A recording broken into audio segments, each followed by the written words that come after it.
We'll harvest on Monday, the next day on Tuesday, the next day on Wednesday, so we're essentially harvesting every day of the week.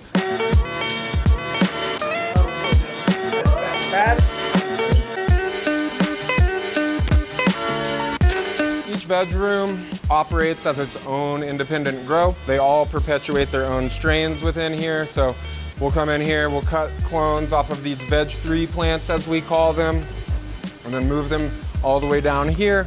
We'll root them out for 21 days.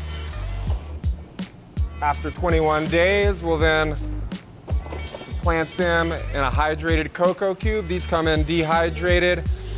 After we plant them there, they'll live in veg for about 6 weeks. They'll initially go up on the top tier, live there in veg 1 for 2 weeks. All we do up there is water them. Once we drop them down to veg 2, that's where we'll start pruning them, shaping these plants the way we like them. They'll live there for 2 weeks as well. Then we'll drop them down to veg 3, take clones off of them. 2 weeks later, move them into bloom. The air in this room is exchanged once every 2 minutes. You'll see the munters over in the corners. While it's exchanging this air, it's also enriching it with CO2 that's dropping through these socks and treating the air with UV so that we know all of the air in this room is clean. This really helps our IPM program. Once the plants have been in here for 6 weeks, we move them into bloom, and that begins their 8-week bloom cycle.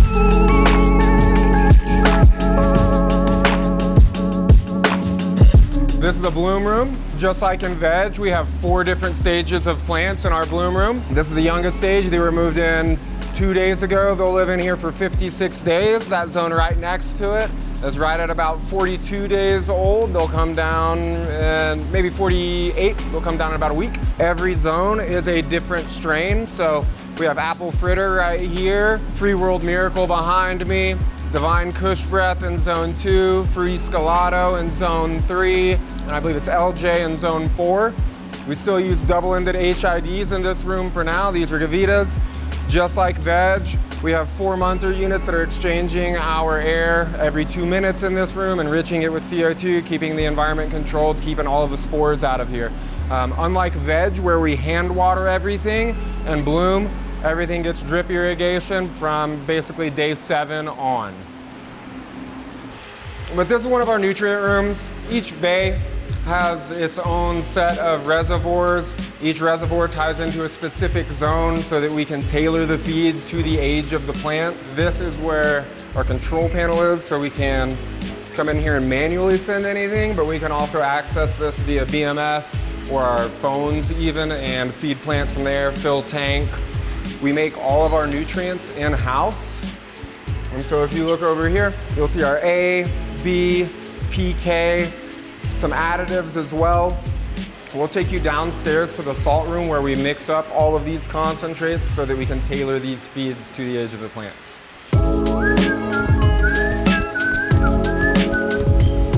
Has Dave told you about his early days here? Cracking the whip on everybody. Let's go, throw these pots away faster! All right, so to the left here is our nutrient lab. And is Malachi in here today? How's it going, Malachi? Malachi is our newest nutrient tech, but he has been in this building for 9 years now. Absolute asset to our team. This is where we mix up our A, B, PK, any of our additives so that we can really tailor these plants to our needs. We're very, very proud of our cure process, obviously working with Grove. Huge critical component of our overall quality. Come on in, we're entering the post-harvest area. So here at Native Roots, we have a pretty old school traditional harvest mentality. Obviously, with all the technological advances that have happened in the cannabis space, we try to implement them as we can, but at heart, we are purists.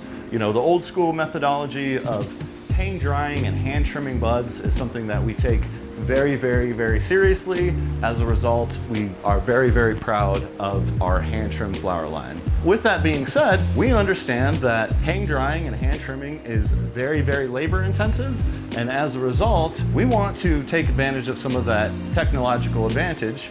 And so we do have a machine trim line. That machine trim line is actually one of our best sellers. It's called Green Label, and we utilize the Iteros Mobius system. So that Mobius system, we've found that it is the closest to the hang dry hand trim that we've seen from our traditional grow. As a result of taking advantage, we're able to push so much more weight out of this building, using those Mobius machines. It's our bread and butter right now. We are producing a lot of machine trim, but we don't want that same low quality machine trim that is coming out of a lot of other organizations. We ensure that our machine trim is very, very tight and is the closest to hand trim as possible. So we're very delicate when we're handling.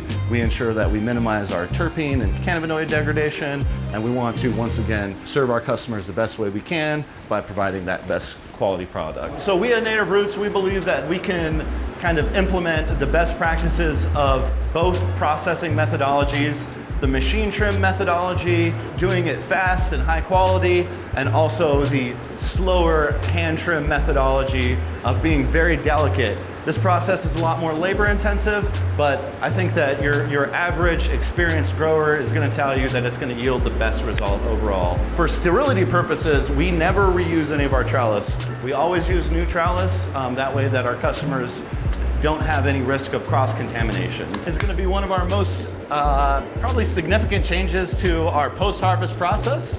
That's our microbial control step, or the RadSource 420XL. So in the 10 years that I've worked for Native Roots, I've seen different kind of eras of what we do and how we process. And in my opinion, right now, we're probably at our best in terms of quality, safety, efficacy, and consistency. And one of our most important implementations happened in the year 2020. We implemented our RadSource 420, which is our microbial control step. So as you see this caution X-ray in use, don't worry, we're not gonna turn into the Incredible Hulk going into this room. We used to grow Bruce Banner, but as a result of X-rays being used, we're not gonna see any mutation that's gonna turn us into the Hulk. It's just gonna make our product that much more safe and effective. So this is our wonderful RadSource 420XL. It slices, it dices, it irradiates.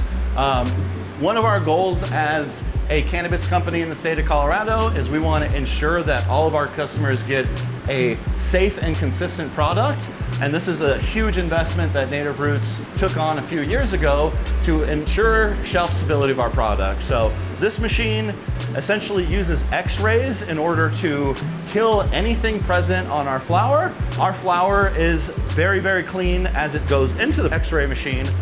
With that being said, we do pre-pack. We use Grove products in addition to other containers.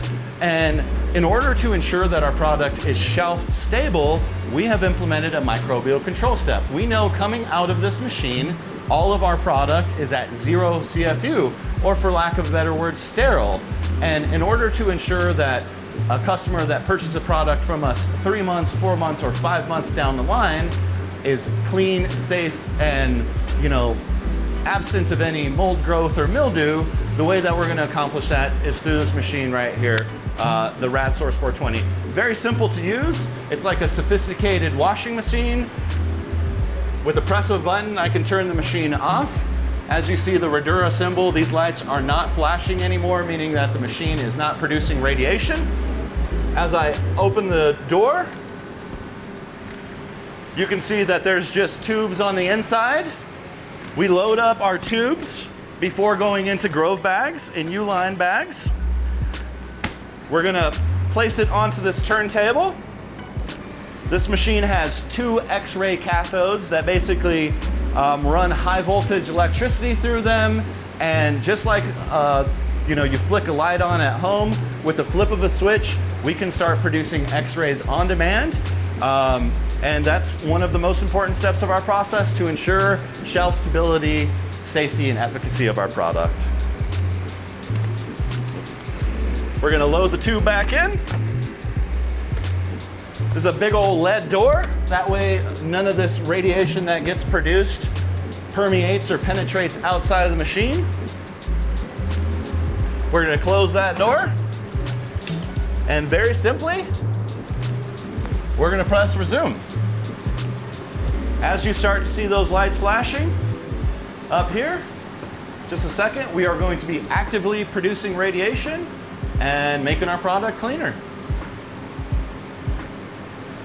And that's the RadSource 420. Cool, I think we got everything. Appreciate you, man. Yeah. As always. Yeah.